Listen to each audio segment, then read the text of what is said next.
यदि आत्मरक्षा का प्रयत्न न करने वाले मुझ अशस्त्रधारी को धृतराष्ट्र पुत्र युद्ध क्षेत्र में मार डालें तो भी वह मेरे लिए अधिकतर कल्याणकारी होगा। अर्जुन ने निष्कर्ष निकाल लिया। बोले इन सब बातों से अब ये साबित होता है कि मैं यहाँ मरी जाऊं तो बेहतर है, पर मैं लड़ाई तो नहीं करूंगा। स्वयं ही तर्क रचे और अपने ही तर्कों से और ज्यादा सुनिश्चित अनुभव करने लगे कि बात तो मैं ठीक ही कह रहा हूं। वाह, क्या बात कही है मैंने, और अब ये बात मैंने बोल दी है तो इससे ये प्रमाणित होता है कि न सिर्फ मुझे उन्हें नहीं मारना है, बल्कि यदि वो मुझे मार भी दें तो मैं स्वीकार कर लूंगा।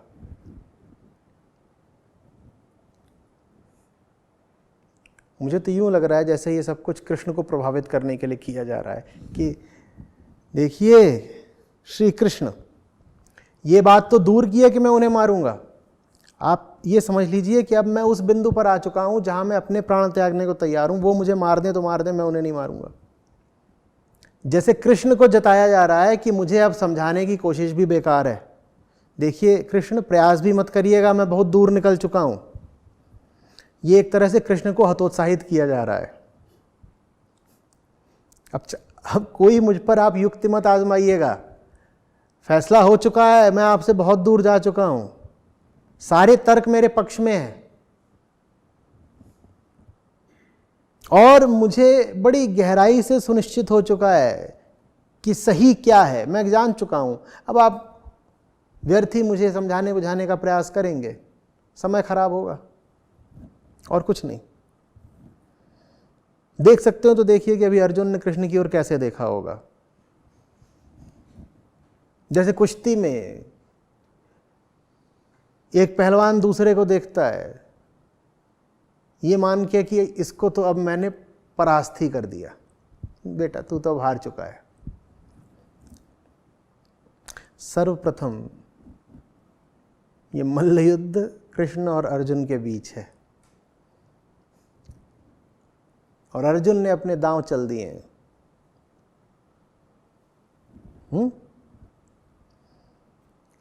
आएगी कृष्ण की बारी आएगी, पर पहले अर्जुन के दांव पेचों को समझना जरूरी है। पहले अर्जुन बन जाना जरूरी है। आप अर्जुन नहीं बनोगे तो कृष्ण आपको पटकेंगे कैसे? बन जाइए पहले अर्जुन, सहमत हो जाइए अर्जुन से आप भी पूरी तरह, क्योंकि आप अर्जुन से सहमत हैं ही। अर्जुन का एक एक तर्क आपका तर्क है। अर्जुन असत्य के प्रति जितना आग्रह यहां दिखा रहे हैं वो आपकी अपनी असत्य निष्ठा है, बेईमानी।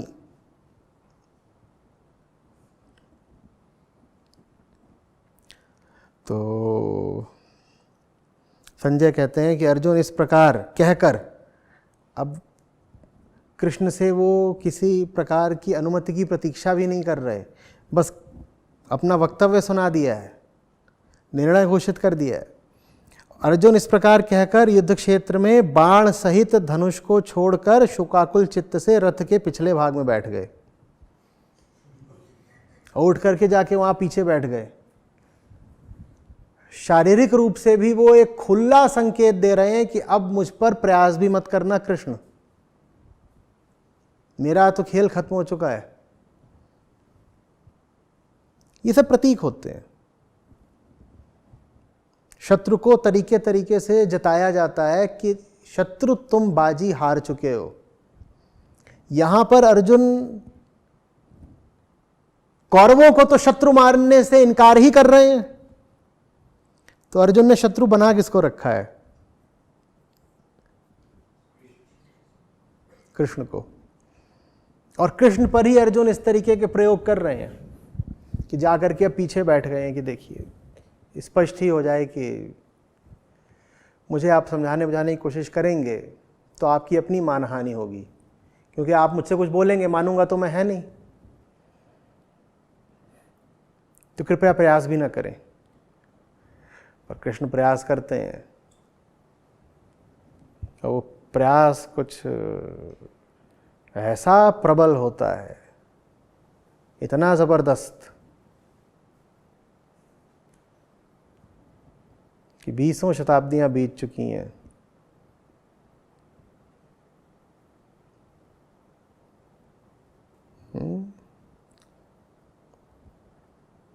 मरने वाले चले गए, मारने वाले चले गए,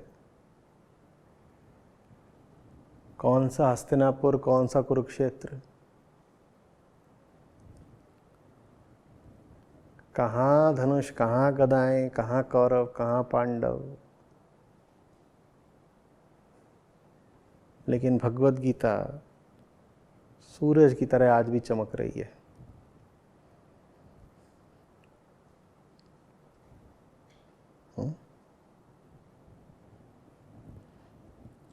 एक अध्याय अर्जुन का, 17 अध्याय कृष्ण के। प्रणाम आचार्य जी। अभी आप कह रहे थे कि श्री कृष्ण अपनी बारी का इंतजार कर रहे हैं। ठीक। और सभी लोग अपनी अपनी अपनी बारे में बोले जा रहे हैं। ठीक। तो क्या इसका संबंध इस बात से है कि श्री कृष्ण का कर्मफल और प्रारब्ध अभी कट चुका है, लेकिन बाकी सभी लोगों का कर्मफल और प्रारब्ध अभी जारी है, इसलिए उनका कर्मफल प्रारब्ध कोई अपने आप में वस्तुएं नहीं होती, चेतना प्रमुख होती है। तुम्हें निर्णय करना होता है, निर्णय सब कर्मफलों को काट सकता है। कोई ऐसी व्यवस्था नहीं होती कि आपको कर्मफल कटने तक बंधनों में रहना ही पड़ेगा। कर्मफल की ही अवधि को अगर भुगतना है तो फिर अध्यात्म किस लिए है। कर्मफल उसके लिए होता है जो अभी कर्म के फल का भोग करने को इच्छुक हो। कर्म फल, दोहरा रहा हूं, सिर्फ उसके लिए होता है जो अभी कर्म के फल का भोग करने को इच्छुक हो। जो अभी वही हो जिसने कर्म करा था, वही विवश होता है कर्म फल भोगने को। अध्यात्म एक भीतरी मृत्यु है। बाहरी को मृत्यु कहते हैं तो भीतरी वाली को महामृत्यु कह देते हैं। महामृत्यु का अर्थ होता है जिसने कर्म करा था वो नहीं बचा, तो अब फल कौन भोगेगा। अध्यात्म इसीलिए होता है ताकि तुम अपने अतीत से अलग हो जाओ। जब अतीत से अलग हो गए तो अतीत के कर्मों का परिणाम अब क्यों भोगोगे भाई।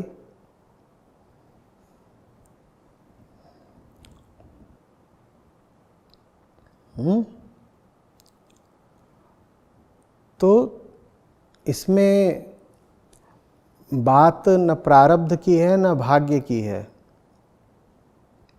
बात अर्जुन के चैतन्य चुनाव की है। और वो चैतन्य चुनाव आप भी कर सकते हैं। नहीं अंतर पड़ता कि आपका अतीत कैसा रहा है और उसमें कर्म कैसे रहे हैं।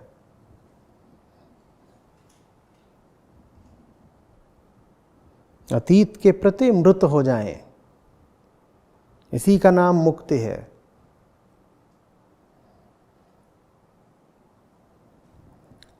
जो अतीत के प्रति मृत नहीं हो सकता वो अतीत को ही आगे ढोता रहेगा, इसी का नाम तो भविष्य है।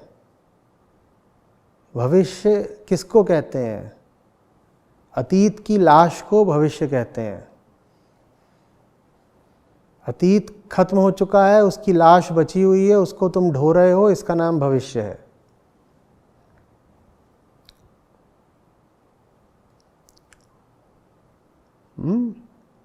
अतीत में कर्म है, भविष्य में कर्म फल है।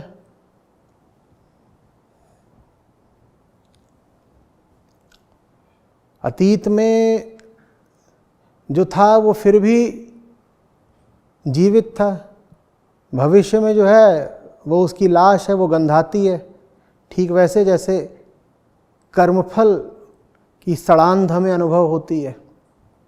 जब कर्म करते हो तब तो इसी दृष्टि से करते हो ना कि इसका कुछ बहुत अच्छा परिणाम मिलेगा, करते बेहोशी में हो, फिर परिणाम जब आता है तो पछताते हो।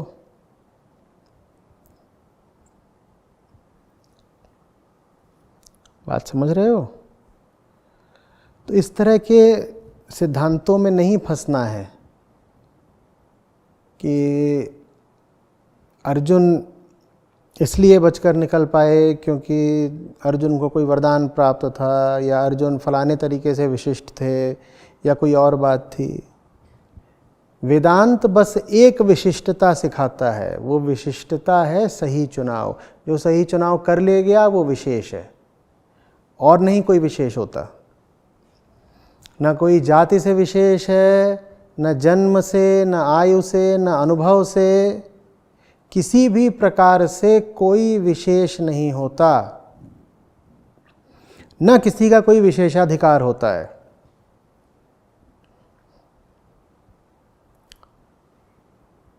सत्य मात्र है जिसको आप अपनी दृष्टि से विशेष कह सकते हो, क्योंकि आप साधारण हो तो वो विशेष है। उस दृष्टि से सत्य मात्र है जो विशेष है। तो एकमात्र विशेषता है फिर सत्य का चयन करना, और नहीं कुछ विशेष। और सत्य के बिंदु से देखो तो सत्य निर्विशेष है। इसलिए बोल रहा हूँ क्योंकि कहीं ना कहीं वो पढ़ोगे फिर भ्रमित होगे कि सत्य तो निर्विशेष है, आचार्य जी बोल गए सत्य विशेष है, क्या हो गया ये?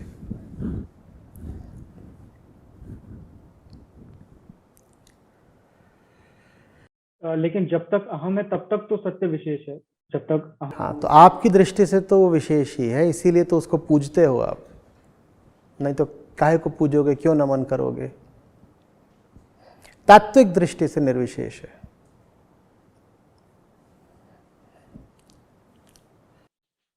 तो अभी आप एक और बात कह रहे थे विचार के बारे में, कि वृत्ति विचार को उठा देती है और विचार अनुमति मांग के नहीं आता। तो विचार आ गया, अब जब विचार आ गया तो एक दूसरा विचार आता है कि मैंने ये सोचा, ये मेरा विचार है। ये जो दूसरा विचार है, यही ममता का मतलब यही बंधन है कि नहीं, पहला दूसरा तीसरा सब विचार एक होते हैं, सारे विचार एक होते हैं, वो एक ही पेड़ के फल हैं। कोई थोड़ा छोटा हो सकता है, कोई बड़ा हो सकता है, कोई हरा है, कोई थोड़ा पीला हो गया, उससे नहीं बहुत अंतर पड़ता, वो सब एक ही हैं। हाँ, जब कोई यह विरल निर्णय करता है कि मैं विचार को उसकी वृत्ति के विरुद्ध मोड़ दूंगा, मैं ये नहीं कहूँगा कि मैं क्या चाहता हूँ, मुझे किधर जाना है, मैं पूछ लूँगा मैं हूँ कौन। तब कुछ अनहोनी घटती है।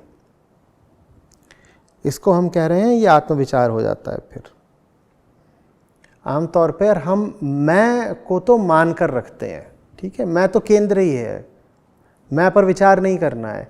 अब मैं से चल करके, मैं से उठ करके दुनिया भर के और मुद्दों पर विचार करना है, ये साधारण व्यवस्था होती है।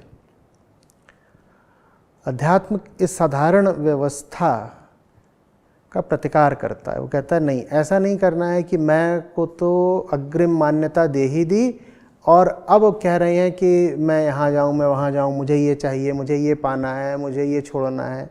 नहीं नहीं नहीं, पहले तो ये बताओ मैं हूँ कौन। ये आत्मविचार है।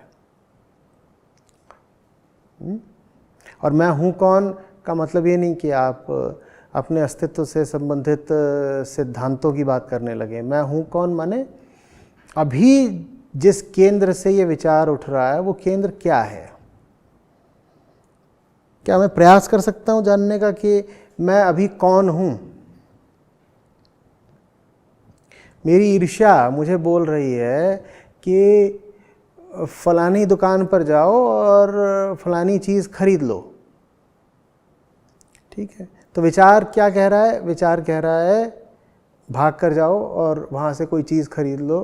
किसी और के पास कोई चीज़ है, उससे तुम्हें ईर्ष्या हो रही है, तो उसके फल में तुम कह रहे हो कि तुम भी किसी दुकान पर जाओ, कोई वस्तु खरीद लो। ये साधारण विचार है। आत्मविचार कहता है मेरे पूरे वक्तव्य में ईर्ष्या नामक तो कोई शब्द है ही नहीं। मेरा पूरा वक्तव्य क्या कह रहा है?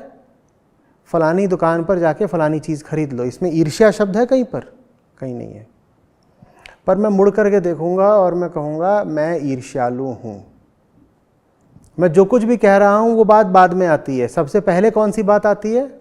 मैं ईर्ष्यालु हूँ। ये आत्मविचार की प्रक्रिया है।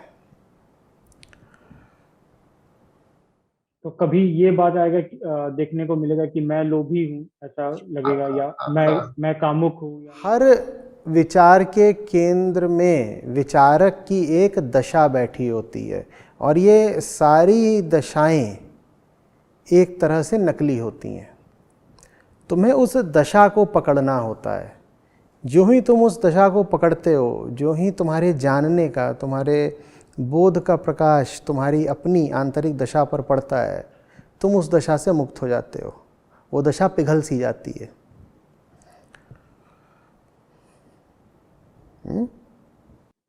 वो जो दशा से मुक्ति है वो लेकिन उस पल के लिए है। अगले पल फिर से वो अगले पल फिर कोई दशा आ सकती है। तुम्हें फिर अभ्यास से उस दशा को पकड़ लेना है। विचार समझ लो उस सैनिक की तरह है जो एक दीवार के पीछे से गोलियां चला रहा हो और दीवार मजबूत है। उस दीवार के पीछे से वो पूरी दुनिया का शिकार कर सकता है। उस दीवार में वो एकदम छुपा हुआ है।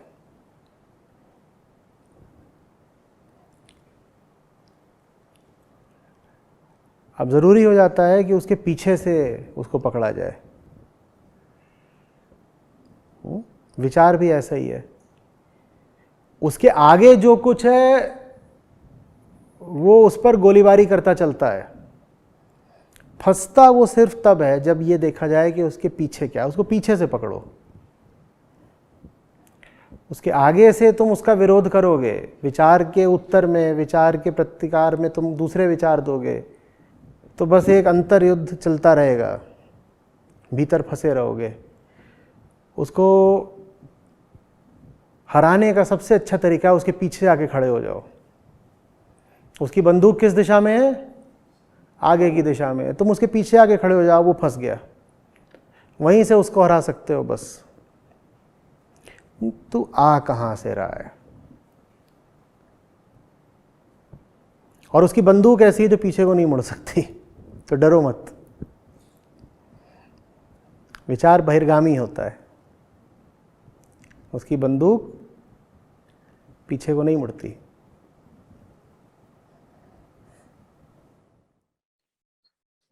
एक और बात है, जैसे अभी आपने बताया कि सबसे नीचे है आत्मा, उससे ऊपर है वृत्ति, मतलब उससे अभिव्यक्ति के तल पे, उससे और बाहर है कोश, और बाहरी कोश है विचार, उससे बाहर है संसार। तो ये जो विचार का तल, यही है मोरालिटी का तल, जो आम नैतिकता है। हाँ, बिल्कुल बिल्कुल। और जो वृत्ति का तल है, ये है पाशविकता, क्योंकि हम देखते हैं पाशविकता मोरालिटी। बिल्कुल बिल्कुल बिल्कुल, बढ़िया। और ये जो पाशविकता है, यही क्राइम है। जैसे पाशविकता की वजह से ही जितनी सारी क्राइम्स हैं वो होते हैं।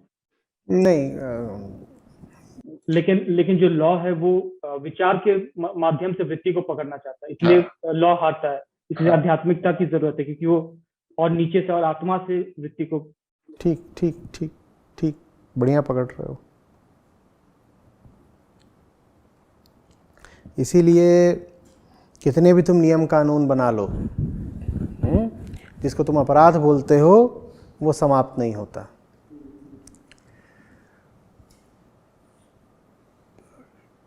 पहले परंपरा थी कि ज्ञानियों को राजाओं का संरक्षण प्राप्त होता था, और गांव-गांव में जो साधु संत घूम रहे होते थे, इनको रोटी दी जाती थी, छांव दी जाती थी। उसकी वजह थी, बहुत सारी वजहें थी, लेकिन अभी हम जिस संदर्भ में बात कर रहे हैं, एक वजह ये भी थी कि ये लोग कानून व्यवस्था बिल्कुल ठीक रखते थे। विचार कर करके या नैतिकता बता कर करके तुम पाशविक आपराधिक वृत्ति को काबू नहीं कर सकते, लेकिन जब आत्मा सामने आती है तो अपराध रुक जाता है। जो काम 50 सैनिक नहीं कर पाते थे वो एक साधु कर देता था, वो अपराध कम कर देता था। क्योंकि साधु वृत्ति को जीतना चाहते थे तलवार से और नियमों से। सैनिक वृत्ति को जीतना चाह रहे हैं नियम कायदों का भय बता के और दंड वगैरह का, उससे बस आंशिक सफलता मिल सकती है।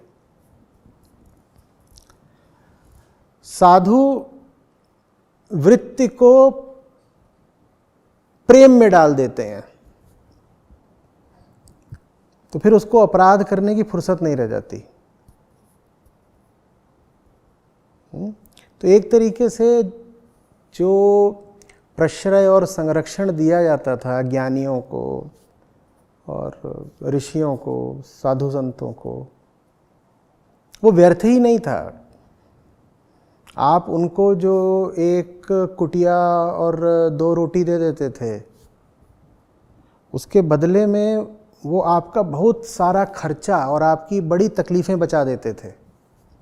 सिर्फ मानसिक तकलीफ़ें ही नहीं, वो आपका आर्थिक खर्चा भी बचा देते थे। आप 50 सैनिकों को तनख्वाह देते ना, वो तनख्वाह आपकी बच गई। उस गांव में एक साधु रहता है, वहाँ अपराध बहुत कम है, तो राजकोष से जो सैनिकों को खर्चा जाता वो खर्चा नहीं गया, फिर बच गया ना। तो इसी संदर्भ में जब मैं अभी देखता हूँ लॉ को भी, उसमें जैसे चोरी करने पर वो कहते हैं चोरी करोगे तो दंड मिलेगा, लेकिन एक्यूमुलेशन पर कोई रोक नहीं है। लेकिन जब तक एक्यूमुलेशन होता रहेगा तब तक चोरी भी हो। एक्यूमुलेशन मतलब सारा धन एक तरफ कर लिया, अब तो चोरी होगा ही, क्योंकि जो जहां से धन लिया है वो लोग चोरी करेंगे। तो नहीं, एक्यूमुलेशन है इसलिए चोरी होगी, ये बात उतनी ठीक नहीं है। एक्यूमुलेशन ही चोरी है, संचय ही चोरी है। कैसी चोरी है थोड़ा समझना पड़ेगा। आपका असली काम था अपने जीवन में मुक्ति की ओर प्रयास करना, और आपने उस काम से चोरी करके अपना समय किसी और जगह लगा दिया। तो चोरी पहले हुई, संचय बाद में हुआ। भाई मैं तुम्हें कुछ समय दूं पढ़ने के लिए, और तुम समय चुरा करके जाओ और कोई और चीज़ इकट्ठा कर लो। मैंने समय किस लिए दिया था तुम्हें? पढ़ने के लिए। तुमने उस समय से चोरी करके जाके कोई और चीज़ इकट्ठा कर ली, तो वो इकट्ठा तुमने पहले करी या चोरी पहले हुई? पहले चोरी। हाँ, तो ये नहीं है कि संचय होता है उसके परिणाम स्वरूप चोरी होती है। चोरी होती है उसके परिणाम स्वरूप संचय होता है।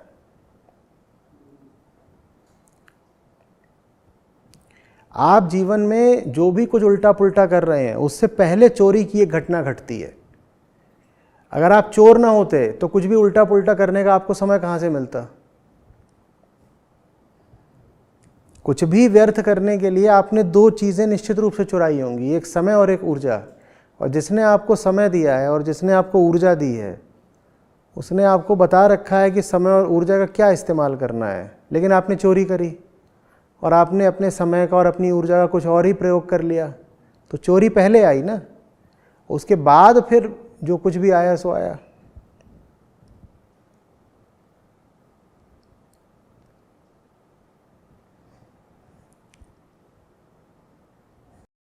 धन्यवाद। अभी हमने जो बात की कि विचारों से वृत्ति तक नहीं पहुंच सकते। तो वृत्ति के बारे में जो भी हम लोग बातें किया करते हैं वो एक प्रकार से विचार ही हैं। अवलोकन, विचार को देख के पहुंचते हो, विचार पे सवार होकर नहीं पहुंचते। विचार की सवारी निकल रही है, तुम उसमें बैठ जाओगे तो वृत्ति तक नहीं पहुंचोगे, तुम उसमें बैठ जाओगे तो संसार की तमाम अंधी दिशाएं वहाँ पहुँच जाओगे। पर ये जो विचार की गति है उसको देख करके तुम कुछ समझ सकते हो। तुम्हारे पास विचार ही भर नहीं है ना, तुम्हारे पास ध्यान की भी क्षमता है। वो क्षमता तुम्हें वृत्ति तक पहुंचाएगी, विचार नहीं पहुंचाएगा। ठीक है।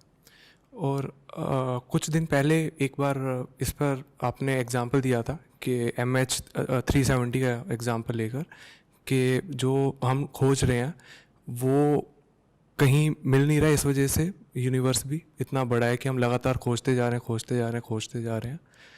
तो स्पेस की तो बात उससे समझ में आ रही है, और समय भी इसीलिए लगातार बहाव है कि अगला पल फिर इसके लिए खोजते हैं और मिल नहीं रहा। जब मिल जाता है तब समय रुक जाता है। तो समय का बहाव जो हमेशा आगे की तरफ ही होता है, कुछ इसका भी इशारा है। आगे का मतलब होता है कि अभी और चाहिए, पीछे कैसे जाओगे, अनुभव अपना थोड़ी दोहराओगे। आगे का मतलब होता है पीछे जो कुछ था उससे कुछ मिला नहीं, तो समय के रूप में अपने लिए एक क्षण माने एक अवसर और पैदा कर रहा हूँ कि क्या पता इसमें कुछ मिल जाए। अपने आप को पीछे 5 क्षण दिए, उसमें बात बनी नहीं, तो अब मैं अपने लिए एक छठा क्षण पैदा कर रहा हूँ कि क्या पता इसमें बात बन जाए। क्योंकि स्पेस में हमें पीछे जाने का मौका रहता है, तो पीछे कहाँ जा सकते हो बताओ? मतलब मुझे अगर अपने फ्लैट में नहीं मिला तो मैं यहाँ पर आके हो सकता है यहाँ मिल जाए। ठीक है, जब तुम दोबारा वहाँ जाओगे तब तुम वो हो ही नहीं जो तुम पहले थे जब पहली बार खोजा था। जिसने पहली बार खोजा था क्या उसको ये पता था कि बाहर भी नहीं मिलेगा? तो अब जब तुम दोबारा खोजने गए हो अपने फ्लैट में, तो क्या तुम वही व्यक्ति हो जिसने पहली बार फ्लैट में खोजा था? तो कोई और है, तो पीछे कहाँ जा पाए तुम?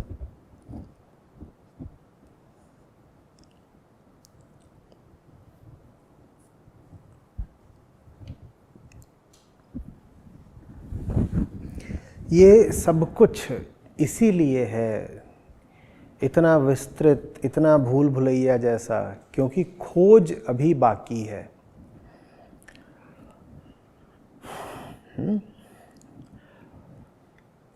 और ये कहने से काम नहीं चलेगा कि ये जो कुछ है इतना बड़ा विस्तार लिए हुए, इसमें नहीं है, भीतर है। तो मैं दोबारा लेकिन भीतर वाली अपने फ्लैट बात भी जा सकता हूँ। बहुत परिणाम नहीं देती। ये जो बाहर है यही मिलेगा। बस यहाँ खोजने के लिए विवेक चाहिए। यहाँ खोजने के लिए भीतर एक अदम्य भावना चाहिए कि मैं यहाँ भोगने के लिए नहीं, खोजने के लिए हूँ।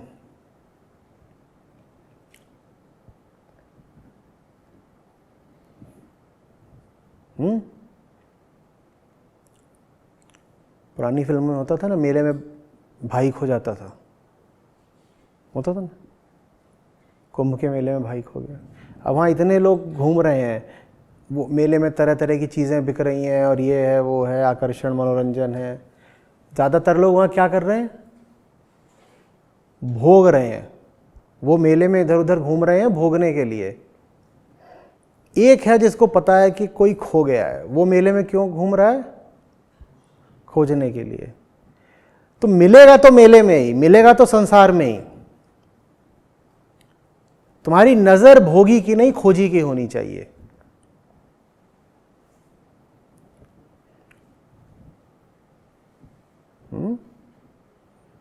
इसी खोजी की नजर रखने को कहते हैं अपने भीतर खोजना। अपने भीतर खोजने का मतलब ये नहीं है कि चुपचाप बैठ जाओगे और ऐसे आंख मूंद के विचार करने लगोगे तो भीतर कोई दिया वगैरह जल जाएगा।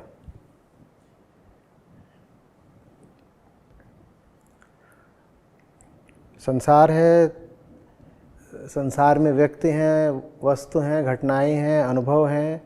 सीखोगे तो वहीं से, लेकिन तुम्हें विवेकपूर्वक चयन करना पड़ेगा कि कौन से व्यक्ति को निकट रखना है, कौन सी वस्तु अपनानी है, कौन सी पुस्तक पढ़नी है,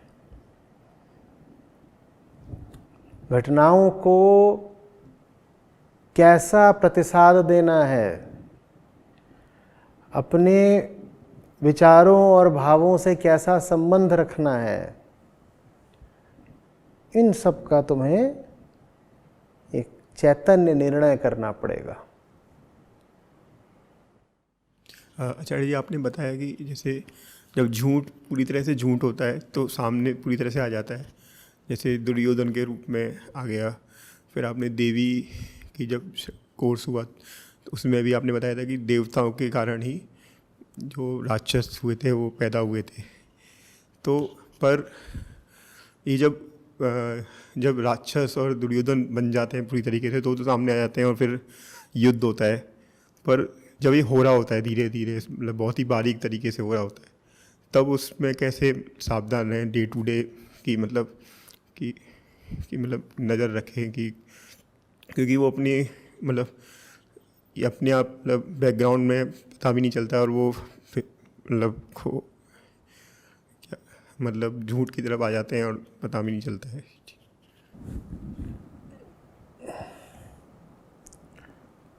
कम से कम जीवन में कुछ ऐसा रहे जिसमें आप किसी तरह का कोई मिश्रण या दूषण स्वीकार न करें।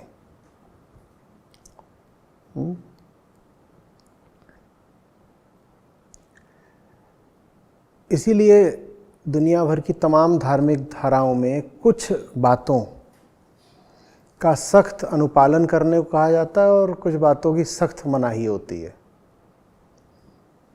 कहते हैं इतना तो करना ही करना है, कि हर चीज ही मिश्रित ना हो जाए। अगर कुछ भी जीवन में ऐसा छोड़ दिया जो लगभग पूर्णतया शुद्ध है तो बात बन जाएगी।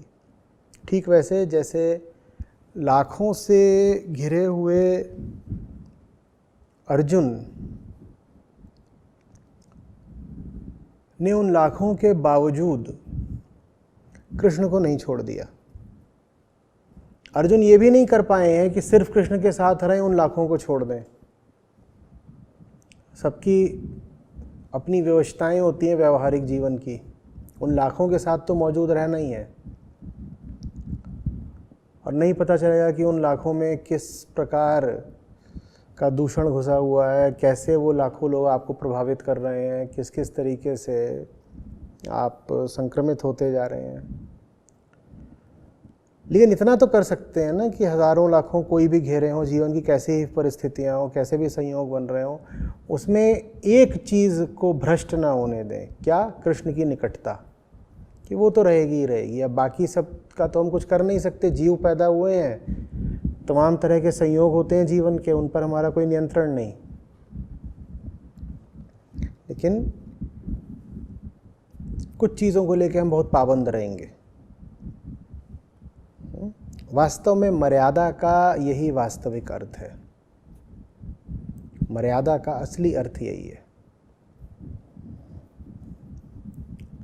परिस्थिति कैसी भी हो, कुछ काम अवश्य करने हैं। परिस्थिति कैसी भी हो, कुछ काम बिल्कुल नहीं करने हैं। इसी को मर्यादा कहते हैं।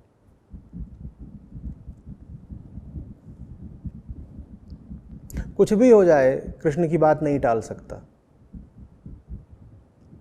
कितना भी मुझे लग रहा हो कि मैं ही सही हूं, कृष्ण ने कह दिया तो कह दिया।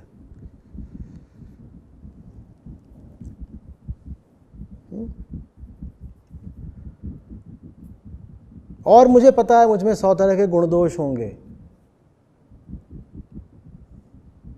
और मुझे नहीं पता कि मैं कहाँ पे धर्मी होता हूँ, कहाँ अधर्मी होता हूँ।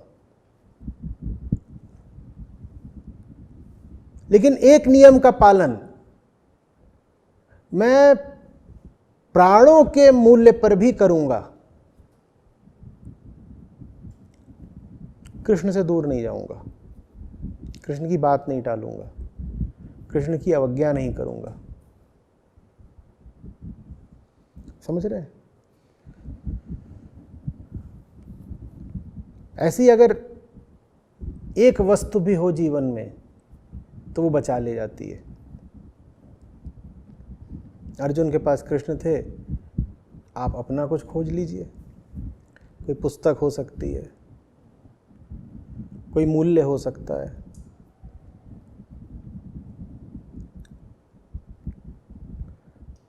कोई उद्देश्य हो सकता है, पर जीवन में ऐसा कुछ ज़रूर रखिए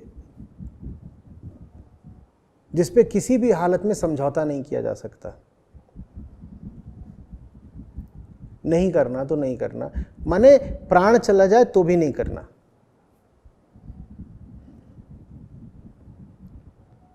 बेशर्त, अगर आपके जीवन में कुछ भी नहीं है बेशर्त, एकदम कुछ नहीं है बेशर्त, यदि सब कुछ हालातों पर ही निर्भर करता है, तो सोचिए आपका जीवन कितना लाचारगी का है, कितनी खतरनाक बात है ये।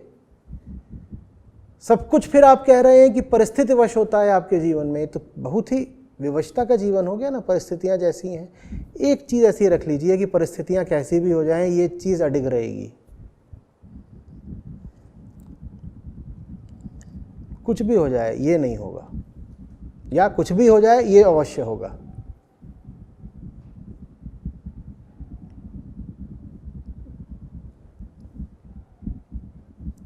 हाँ, इस बात को चैतन्य रूप से करना है। यही बात अगर चैतन्य रूप से नहीं की गई तो फिर बस एक रीति या रिवाज बनकर रह जाती है।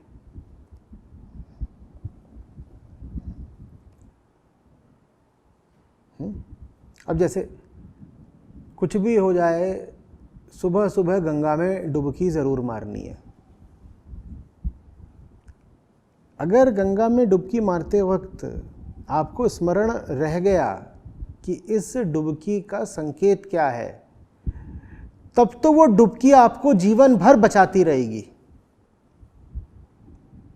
और अगर वो आपके लिए बस एक खोखली प्रथा बनकर रह गई, तो आप कितनी भी डुबकियां मारते रहें, आप डूब गए।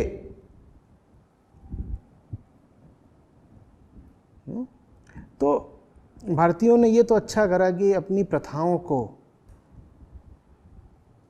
बड़े दिल से निभाया।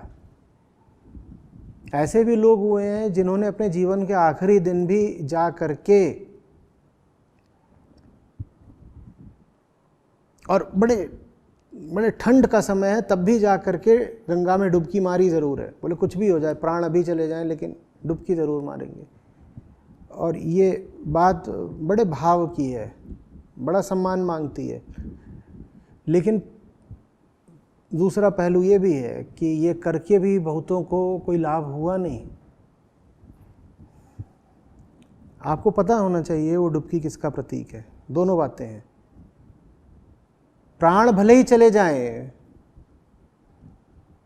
पर डुबकी बेशर्त है। ये चीज़ ऐसी है, ये मर्यादा ऐसी है जिसको हम तोड़ नहीं सकते। और दूसरी बात, जो कर रहे हो उसका अर्थ भी तो पता हो, उसका संकेत भी तो स्पष्ट हो। ये दोनों बातें अगर आपने पकड़ ली जीवन में, तो आप बच जाएंगे।